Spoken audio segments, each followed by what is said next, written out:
Welcome back. You're watching The Money Show, and it is time to talk about Wheels Wednesday. If you've been watching the show over the past few weeks, you'll know that this is a segment where we talk about cars. So let me introduce Renuka Kriplani of Autocar India. She's joining in as usual. Renuka, compliments of the season. Happy Diwali to you and the team at Autocar India, and thank you so much once again for taking the time.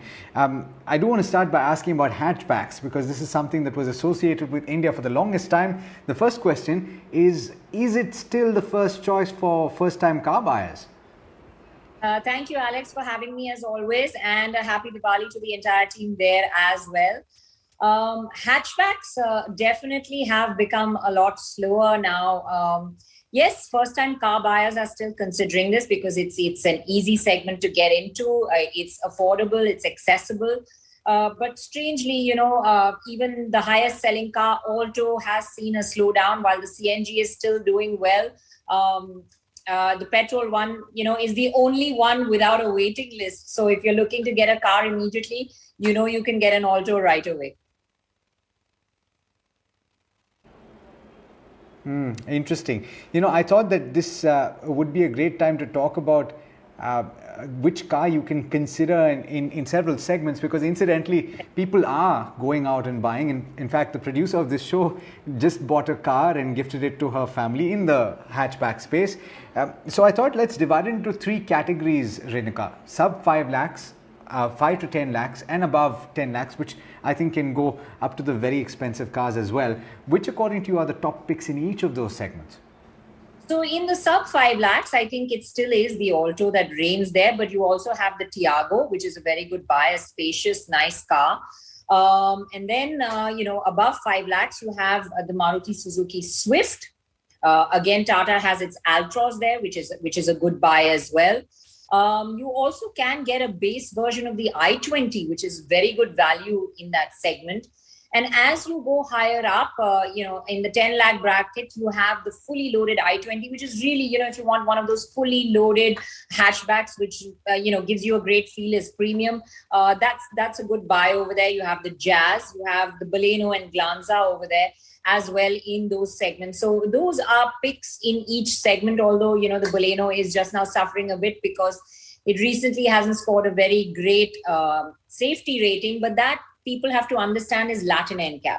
It definitely meets our safety standards. What the requirements of our country are, it does meet, The reason hatchback's not doing so well is because there's so many compact SUVs, which are not really SUVs. They're hatchbacks that, are styled to look like SUVs, which also are in that space. Very interesting to look at Magnite versus Magnite and Kiger, which are in the 5 to 10 lakh bracket. And then you have Sonnet and Venue, which is in the higher bracket. So lots of things to look around for in these segments.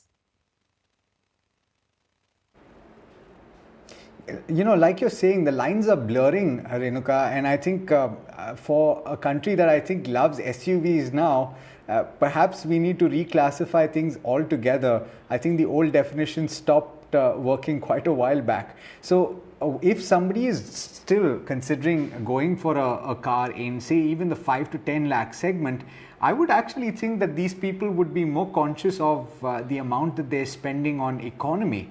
Wouldn't it make more sense to go for a hatchback in that sense?